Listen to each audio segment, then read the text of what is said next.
Enrique Rocha caminaba como si el mundo hubiera sido diseñado solo para él, un universo personal cuyo sol era su propio ego. Cada mañana, su ritual era una sinfonía de poder y precisión. El chófer lo esperaba con la puerta del sedán alemán abierta, el motor ronroneando en un silencio respetuoso.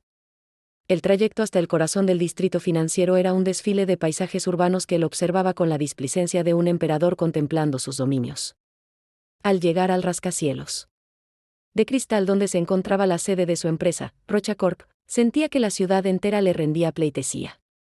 Los empleados, como una marea que se retira a su paso, bajaban la mirada cuando lo veían cruzar el vestíbulo de mármol.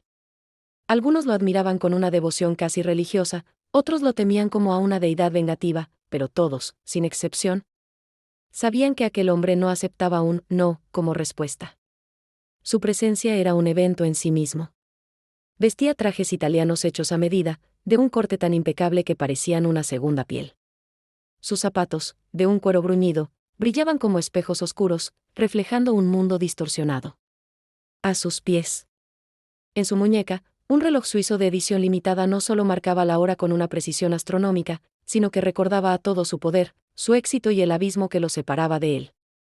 Para Enrique, la humildad era un lujo inútil, una debilidad reservada a los mediocres y a los que aspiraban a serlo. Soy invencible, pensaba cada vez que cruzaba las puertas giratorias, un mantra silencioso que alimentaba la llama de su arrogancia.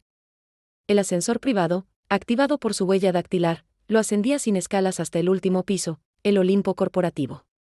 Allí, la sala del consejo lo esperaba como un templo dedicado a su ego. El ambiente estaba impregnado de los olores del éxito, cuero caro de los sillones, madera de caoba encerada de la imponente mesa y una sutil mezcla de los perfumes sofisticados de quienes la habitaban.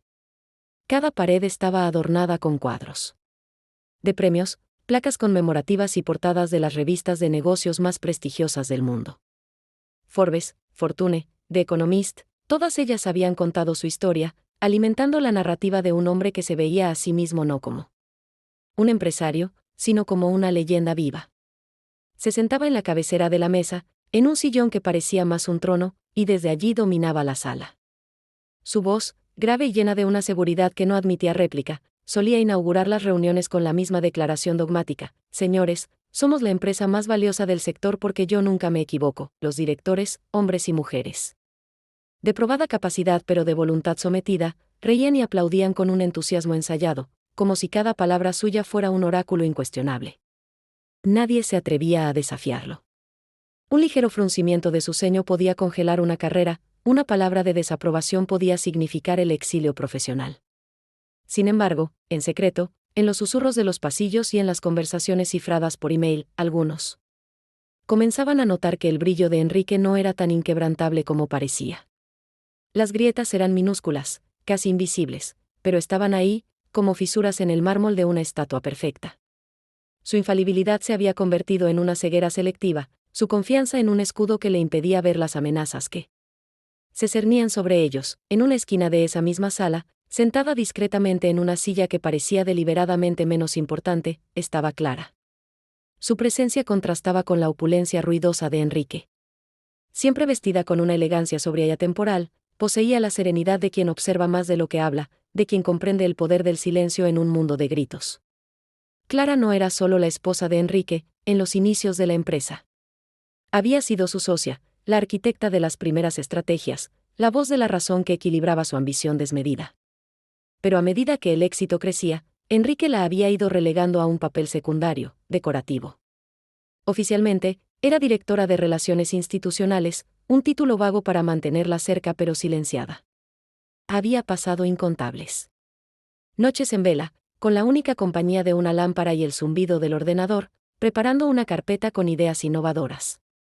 No eran simples propuestas, era una visión de futuro, estrategias de marketing humano que conectaran con los valores de los nuevos consumidores, proyectos sociales que pudieran mejorar la manchada imagen de la empresa, acusada de prácticas agresivas, y planes de expansión sostenibles que aseguraran la relevancia de Rocha Corp a largo plazo. Ella sabía, con una certeza que le quemaba por dentro, que sus ideas podían marcar la diferencia entre la supervivencia y la obsolescencia. Pero cada vez que intentaba tomar la palabra en aquellas reuniones, Enrique la interrumpía con la misma frase, un dardo helado de condescendencia: Clara, querida, los negocios son para la gente grande. Déjalo en mis manos, y a veces añadía. Para rematar la humillación, tú preocúpate de que el catering de la gala de esta noche esté a la altura. Las risas de los directores, cómplices y temerosas, llenaban la sala como bofetadas silenciosas. Clara bajaba la mirada, sentía el calor subir a sus mejillas y guardaba la carpeta en su maletín. Guardaba silencio, sí, pero por dentro, una chispa de indignación y determinación, que había creído extinguida, comenzaba a crecer, alimentada por cada desprecio, por cada oportunidad negada. Se prometía a sí misma que aquella humillación no sería eterna. Las noches de Enrique y Clara eran dos universos paralelos que raramente colisionaban. Después de los eventos y cenas de gala donde Enrique brillaba frente a cámaras y periodistas, acaparando micrófonos y destilando frases grandilocuentes. Para los titulares del día siguiente, él solía continuar la noche en bares exclusivos con inversores o políticos, cerrando tratos en un ambiente de humo de puros y promesas vacías. Clara, por su parte, se retiraba temprano. Cumplía con su papel de esposa perfecta, sonriendo a su lado, asintiendo en el momento justo, pero en cuanto podía, se escabullía hacia la soledad reparadora de su hogar. Al llegar al lujoso ático que compartían, un espacio frío y monumental. Como un museo, se encerraba en su pequeño estudio. Era la única habitación de la casa que había decorado a su gusto, con muebles cálidos, estanterías repletas de libros de sociología, arte y filosofía, y un desorden creativo que contrastaba con la pulcritud obsesiva del resto del apartamento. Allí, abría un viejo cuaderno de tapas de cuero gastadas, un regalo de su padre de cuando entró en la universidad. Página tras página, ese cuaderno se había convertido en su confidente, en el depositario de todo su talento reprimido. Lo llenaba de ideas, de esquemas de negocio, de análisis de mercado, de estrategias de comunicación, de todo aquello que jamás se atrevía a decir en voz alta en la sala del consejo. Dibujaba organigramas de una empresa más horizontal y colaborativa, esbozaba campañas publicitarias centradas en historias humanas reales y no en cifras de ventas, diseñaba fundaciones para devolver a la comunidad parte de lo que la empresa obtenía. Era un mundo paralelo, una Rocha Corp alternativa que solo existía en la tinta de su pluma. Mientras tanto, en otro rincón de la ciudad o en el salón de su propia casa, Enrique gritaba por teléfono. Sus conversaciones nocturnas con sus directores eran un monólogo de órdenes, una tormenta de decisiones impulsivas y arriesgadas, basadas más en su intuición endiosada que en datos objetivos. Compra, vende, despide a ese incompetente, quiero el informe para mañana a las 6 de la mañana, no me importa cómo lo hagas. No dialogaba, imponía. No gestionaba, dominaba. En las raras ocasiones en que sus noches coincidían, Clara intentaba tender un puente. Lo encontraba aflojándose la corbata, con la mirada perdida en el skyline de la ciudad a través de los ventanales. Amor, decía ella en voz baja, acercándose con cautela, como quien se acerca a un animal herido y peligroso, he estado analizando los últimos informes de tendencias. El mercado está cambiando. La gente ya no solo compra un producto, compra una idea, una ética. Necesitas escuchar a la gente, mirar más allá de los números fríos del balance. Él se giraba, a veces con un suspiro de fastidio, otras con una chispa de irritación en los ojos. ¿Tú no entiendes?, respondía Enrique, sin siquiera mirarla, dirigiéndose a su propio reflejo en el cristal. El mercado es una selva, Clara. Una guerra. Y en la guerra no gana siendo el más bueno o el más ético. Gana siendo el más fuerte, el más rápido, el más implacable. Y yo siempre gano. Pero Enrique, en su torre de marfil, había olvidado una lección fundamental de la historia: la guerra no se gana únicamente con fuerza bruta y arrogancia, sino con estrategia, con alianzas, con visión de futuro. Y la suya se estaba apagando. Lentamente, nublada por el humo de su propio éxito, sin que él lo notara. Creía que su voluntad podía doblegar la realidad, que podía ignorar las corrientes de cambio que agitaban el mundo exterior. Clara, en cambio, las veía venir con una claridad meridiana. Veía el tsunami en el horizonte mientras Enrique seguía admirando el brillo del sol sobre las olas tranquilas de la orilla. Cada noche, después de uno de esos intercambios fútiles, ella volvía a su cuaderno y escribía con más urgencia, con más detalle, como si estuviera diseñando no solo una nueva empresa, sino un arca para sobrevivir al diluvio que se avecinaba. No era solo una cuestión de negocios, se había convertido en una misión personal. Salvar el legado que ella misma había ayudado a construir y, en el proceso, encontrarse a sí misma de nuevo, meses antes de la caída definitiva. Las pequeñas grietas que solo algunos intuían comenzaron a ensancharse, convirtiéndose en fisuras visibles para cualquiera que quisiera mirar. La arrogancia de Enrique ya no era solo un rasgo de su personalidad, sino que se había convertido en una política corporativa desastrosa. Un cliente estratégico, una multinacional alemana con la que Rocha Corp tenía un contrato millonario y exclusivo desde hacía casi una década, anunció que no renovaría su acuerdo. La noticia cayó como una bomba en la planta noble. La razón oficial fue un cambio de estrategia hacia proveedores con certificación de sostenibilidad B Corp. Era exactamente el tipo de movimiento del mercado que Clara había anticipado y para el que había diseñado un plan de adaptación completo. En su cuaderno. Cuando la noticia se discutió en el consejo, Enrique estalló: «Son unos hipócritas», gritó, golpeando la mesa con el puño. «Llevan años beneficiándose de nuestros precios agresivos y ahora vienen con cuentos de hadas sobre salvar el planeta. Esto es una traición. Los demandaré por incumplimiento». Se negó a aceptar la realidad, a ver que el mundo estaba cambiando y que su empresa se estaba quedando atrás. Culpó a los alemanes, a su equipo de ventas, a la mala suerte, a todos menos a su propia sordera. Los directores, en privado, comentaban su preocupación en susurros. Dos de ellos, los más veteranos, se reunieron para un café en un local discreto. Lejos de las miradas curiosas de la oficina, «Estamos volando a ciegas», dijo uno de ellos, removiendo el azúcar de su espresso con nerviosismo. «Enrique está obsesionado con el proyecto Fénix, esa nueva plataforma de inversión de alto riesgo, y está desviando todos los recursos hacia allí. Mientras tanto, nuestros productos principales están perdiendo cuota de mercado cada trimestre». «Lo sé», respondió el otro, mirando por encima del hombro. «Intenté mostrarle los datos la semana pasada. Me dijo que mi trabajo era ejecutar órdenes, no pensar. Nos está llevando directos al precipicio. Su infalibilidad nos va a costar el puesto a todos». En la siguiente reunión del consejo, el más valiente de los dos, un hombre llamado Ricardo, se atrevió a plantear la cuestión. Con la voz temblorosa pero firme, presentó un informe que mostraba la caída de las ventas y la creciente popularidad de competidores más ágiles e innovadores. «Estamos atrasados con las tendencias, Enrique. La cancelación del contrato alemán es solo la punta del iceberg. Necesitamos reaccionar, escuchar al equipo de innovación, quizás considerar algunas de las propuestas de Clara sobre responsabilidad social corporativa para mejorar nuestra imagen». El silencio que siguió fue sepulcral. Enrique lo miró fijamente, con unos ojos fríos como el hielo. No gritó.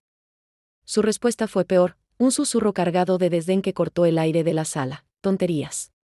Yo sé hacia dónde vamos. ¿Y si no tienes el estómago para seguirme? El ritmo, Ricardo, la puerta es muy grande. Quizás deberías buscar trabajo en una de esas ONGs que tanto admiras». Ricardo se hundió en su silla, pálido y derrotado. Nadie más se atrevió a hablar. La disidencia había sido aplastada públicamente. Clara, presente en la sala, escuchaba todo en silencio. Cada palabra de Enrique, cada oportunidad perdida, era una pieza más en el puzzle de su inevitable fracaso. Sentía una mezcla de tristeza por el hombre que una vez amó y una creciente sensación de urgencia. Ya no se trataba solo de tener razón, se trataba de las vidas de miles de empleados que dependían de esa empresa. El derrumbe de Enrique no sería un accidente, comprendió con una certeza desoladora, sería el resultado inevitable de años de sordera, orgullo y soledad autoimpuesta. Esa misma noche, Clara hizo algo que nunca antes se había atrevido a hacer. Abrió su portátil y creó una carpeta encriptada. Dentro, comenzó a volcar no solo las ideas de su cuaderno, sino también datos, cifras y contactos. Empezó a trazar un plan de rescate. No sabía cuándo ni cómo, pero sentía que debía estar preparada para el momento en que el gigante de cristal finalmente se hiciera añicos. El catalizador del colapso final fue el proyecto Fénix, la apuesta personal y mesiánica de Enrique. Concebido como una plataforma de inversión ultrarrápida basada en algoritmos de inteligencia artificial, había consumido una cantidad desorbitada de capital y talento. Enrique lo había vendido al consejo y a los inversores como la bala de plata que los colocaría a años luz de la competencia. Sin embargo, el proyecto se había desarrollado en un secretismo absoluto, bajo su supervisión directa, ignorando las advertencias de los ingenieros sobre la inestabilidad del sistema y la falta de pruebas de estrés. el día del lanzamiento, la plataforma funcionó durante 3 horas antes de colapsar de forma espectacular, provocando pérdidas millonarias no solo a la empresa, sino también a los primeros clientes que se habían atrevido a usarla. El desastre fue público, humillante y catastrófico. Los medios de comunicación, que durante años habían ensalzado a Enrique, ahora se daban un festín con su fracaso. El fénix que no resurgió, la arrogancia de Rocha hunde su propio imperio, titulaban los periódicos económicos, fue la gota que colmó el vaso para Eduardo, su principal inversor. Un hombre mayor, de la vieja escuela, que había confiado en Enrique desde el principio, no solo con su dinero, sino con su reputación. Eduardo lo había visto crecer, había creído en su genio, pero ahora solo veía a un ludópata jugando a la ruleta con el futuro de todos. Intentó hablar con él una última vez, una llamada telefónica desesperada. Enrique, tienes que detener esto. Admite el error, recorta las pérdidas, da un paso atrás y deja que el equipo técnico solucione el desastre. La respuesta de Enrique fue la de siempre, pero esta vez sonaba hueca, desesperada. Es un contratiempo menor, Eduardo. Pánico injustificado. El sistema es revolucionario. Necesito más fondos para estabilizarlo y verás cómo domino el mercado. Eduardo suspiró al otro lado de la línea. Había escuchado suficiente. La confianza, ese pilar invisible sobre el que se construyen todos los negocios, se había pulverizado. La noticia definitiva llegó esa misma noche, con una llamada que Enrique nunca olvidaría. Era Eduardo de nuevo, pero su voz ya no era la de un mentor preocupado, sino la de un verdugo. Habló con una calma seca y cortante. Enrique, la confianza se acabó. Se ha convocado una reunión extraordinaria del Consejo para mañana por la mañana. No te molestes en preparar una defensa. La decisión está tomada. No hay vuelta atrás. Mañana serás destituido. Enrique intentó reaccionar, articular una amenaza, una súplica, una negociación. Pero se quedó sin palabras. Un frío glacial le recorrió la espina dorsal. Por primera vez en décadas, no pudo creer en su propia narrativa de invencibilidad. El guión de su vida se había roto, y él no sabía cómo improvisar. Al día siguiente, cuando llegó a la sala del consejo, el ambiente era gélido, tenso. Era la misma sala, la misma mesa, las mismas sillas, pero todo parecía diferente, como el escenario de una tragedia después de la función. Nadie sonreía. Nadie le tendía la mano. Sus directores, aquellos que habían reído sus chistes y aplaudido sus discursos, ahora evitaban su mirada, observando sus papeles con un interés repentino. Eduardo, sentado en el lugar que Enrique siempre había ocupado en su ausencia, lo miró fijamente, sin ira, solo con una profunda decepción. Basta, Enrique, dijo Eduardo, y su voz resonó con la autoridad que Enrique había perdido. Has ignorado todas las señales, todos los consejos. No escuchas a nadie. Tu orgullo nos ha arrastrado a todos contigo al borde del abismo. A partir de hoy, estás fuera. Fue como si el mundo se derrumbara a su alrededor en silencio. No hubo gritos ni discusiones. Solo el peso de una realidad aplastante. Enrique se levantó, sintiendo las piernas débiles, y abandonó la sala tambaleándose, con la sensación de que el aire le faltaba. Al cruzar por última vez el vestíbulo de mármol, las mismas personas que bajaban la mirada a su paso ahora lo observaban de frente, con una mezcla de lástima, curiosidad y un innegable alivio. El emperador estaba desnudo, y todos podían verlo. Al llegar a casa, un autómata movido por la inercia, encontró a Clara en el jardín trasero. Estaba regando unas petunias con una calma y una concentración que parecían de otro mundo. El sol de la tarde le iluminaba el pelo, y por un momento, le pareció una extraña, una mujer serena que no encajaba en la catástrofe de su vida. Se detuvo en el marco de la puerta de cristal, una figura rota y encogida, la sombra del hombre que había sido esa misma mañana. Clara, susurró, y su voz fue un hilo frágil, desconocido para él mismo. Lo perdí todo, ella continuó, regando las flores durante unos segundos más, sin mirarlo, como si quisiera terminar esa pequeña tarea antes de enfrentarse a la magnitud de su ruina.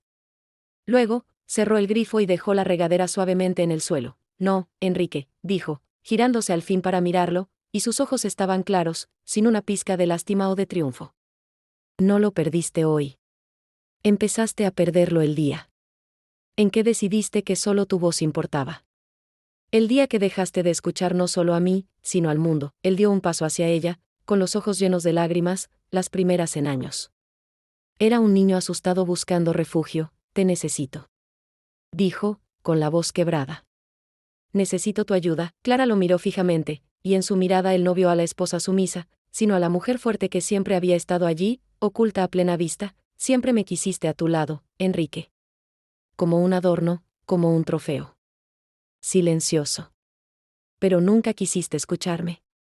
Nunca me necesitaste de verdad. Ahora, hizo una pausa, y en esa pausa se condensaron años de frustración y resiliencia. Lo haré a mi manera, y sin decir más, entró en la casa, pasando a su lado sin rozarlo, dejándolo solo en el umbral, como un fantasma del hombre que había sido, un espectro en el jardín de una vida que ya no le pertenecía. Los días siguientes fueron un torbellino silencioso y metódico para Clara. Mientras Enrique se encerraba en el ático, alternando entre la furia impotente y la autocompasión paralizante, Clara entró en acción. Abrió su carpeta encriptada, activó su red de contactos, esa que había cultivado discretamente durante años. No llamó a los poderosos que adulaban a Enrique, sino a los que él había despreciado. Contactó a ex empleados brillantes que habían sido despedidos por disentir, a clientes de tamaño medio que habían sido maltratados, a inversores jóvenes que buscaban proyectos con alma y no solo con rentabilidad. Las reuniones ya no se realizaban en la opulenta sala del consejo, sino en pequeñas salas de coworking alquiladas por horas, en cafeterías ruidosas, lugares sin lujos pero llenos de energía y autenticidad. Solo con personas dispuestas a reconstruir algo real sobre las cenizas del viejo imperio. ¿Saben por qué nadie creyó en nosotros en los últimos años?, dijo Clara en la primera de esas reuniones, dirigiéndose a un pequeño grupo de ingenieros, creativos y analistas que la miraban con una mezcla de esperanza y escepticismo. Porque Enrique pensó que la empresa era él. Porque nos hicieron creer que no teníamos voz. Pero eso terminó hoy. Las miradas alrededor se iluminaron. Personas que antes habían abandonado la empresa con desilusión sintieron que, por primera vez, alguien las escuchaba de verdad. Clara no lideraba con gritos ni con imposiciones, sino con preguntas, con colaboración, con una firmeza tranquila que inspiraba más confianza que cualquier bravata. 3 meses después, la nueva empresa, nacida de los restos de Rochacorp pero con un nombre y una identidad completamente nuevos, Nexus Sostenible, había renacido. No era tan grande como antes, pero era infinitamente más fuerte, más ágil, más humana.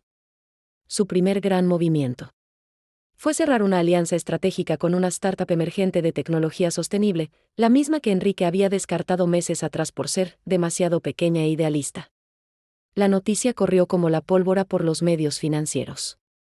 La exesposa del magnate caído revoluciona el mercado con un modelo de negocios innovador y con propósito, decían los titulares. Enrique veía todo desde la distancia de. Llegó el gran día. El día del lanzamiento oficial de Nexus Sostenible y su primer producto, una tecnología de reciclaje de agua desarrollada en colaboración con la startup aliada. El evento no se celebró en un hotel de lujo, sino en un moderno auditorio universitario, un gesto que simbolizaba el nuevo enfoque en la innovación y el conocimiento. El lugar estaba lleno a rebosar de periodistas, inversores, estudiantes y empleados, todos ansiosos por escuchar a la mujer que había logrado lo impensable, transformar una empresa quebrada en un símbolo de esperanza y cambio. Enrique estaba allí. Había conseguido una entrada a través de un antiguo contacto, movido por una mezcla de masoquismo y una necesidad desesperada de entender. Se sentó en las últimas filas, oculto en la penumbra. Parecía más pequeño, más viejo, con un traje que le quedaba ligeramente grande, como si su cuerpo se hubiera encogido junto con su ego. Observaba el murmullo expectante, la energía positiva que llenaba la sala, y se sentía como un extranjero en un mundo que una vez fue suyo. Las luces se atenuaron y un foco iluminó el escenario. Clara subió los escalones. Impecable, con un vestido de líneas sencillas pero de un color azul vibrante, irradiaba una seguridad que no provenía de la arrogancia, sino de la convicción. Tenía la fuerza de quien ya no temía ser escuchada, de quien había encontrado su propia voz tras años de silencio forzado. Buenas tardes a todos, comenzó, y su voz, clara y firme, resonó en todo el auditorio sin necesidad de alzarla. Hoy no estamos solo lanzando un producto. Estamos lanzando una nueva forma de hacer negocios. Durante demasiado tiempo, hemos creído en el mito de que el éxito empresarial y la responsabilidad humana son caminos separados. Nos dijeron que para ganar, había que ser implacable. Que para crecer, había que ignorar el coste. Hoy estamos aquí para demostrar que ese modelo no solo es obsoleto, sino que es un fracaso. Nosotros proponemos un nuevo nexo, un nexo entre la rentabilidad y el propósito, entre la tecnología y la humanidad, entre el éxito y el coraje de cambiar el mundo para mejor. Las palabras resonaron como una verdad largamente esperada, imposible de ignorar. Los aplausos comenzaron tímidos y rápidamente se convirtieron en una ovación ensordecedora. Enrique, en la oscuridad de la última fila, sintió cada aplauso como un golpe. Clara continuó, presentando el proyecto con datos precisos, pasión y un carisma genuino. Habló del equipo que lo hizo posible, nombrando a ingenieros y diseñadores, dándoles el crédito que Enrique nunca les había concedido. Al final de su presentación, antes de salir del escenario, hizo una pausa y miró a la platea. Sus ojos barrieron la multitud y, por un instante, se encontraron con los de Enrique. No había odio en su mirada, ni rencor, ni siquiera triunfo. Solo había la fuerza tranquila de quien ha cerrado un círculo, de quien ha recuperado la propiedad de su propia historia. Entonces, se acercó de nuevo al micrófono y dijo sus últimas palabras, una reflexión final que pareció dirigida directamente a él, pero que resonó en todos los presentes. Nadie es invisible para siempre. Y nadie puede callar a quien nació para liderar. Gracias, el auditorio explotó en aplausos y vítores. Los flashes de las cámaras iluminaron la sala como relámpagos. Clara sonrió, un gesto genuino de gratitud, y salió del escenario rodeada de periodistas, socios y empleados que la felicitaban y celebraban con un orgullo palpable. Enrique se quedó sentado, inmóvil, mientras la gente comenzaba a abandonar la sala a su alrededor. Miraba el suelo de moqueta, viendo pasar los pies de los asistentes, sintiendo el vacío que se creaba a su alrededor. Por primera vez en su vida, entendió el peso real, devastador, de la palabra pérdida. No había perdido una empresa, ni dinero, ni poder. Había perdido la oportunidad de compartir un futuro con la única persona que había visto su verdadero potencial, no el del magnate, sino el del hombre. Y había perdido, sobre todo, la mejor versión de sí mismo. La cámara, si aquello fuera una película, se cerraría sobre él, solo, pequeño, empequeñecido por la inmensidad del auditorio vacío, derrotado no por la caída de una empresa, sino por la ruina monumental de su propia arrogancia. Clara, en cambio, caminaba hacia un futuro brillante que siempre había sido suyo, pero que él nunca tuvo el valor, ni la visión, de reconocer.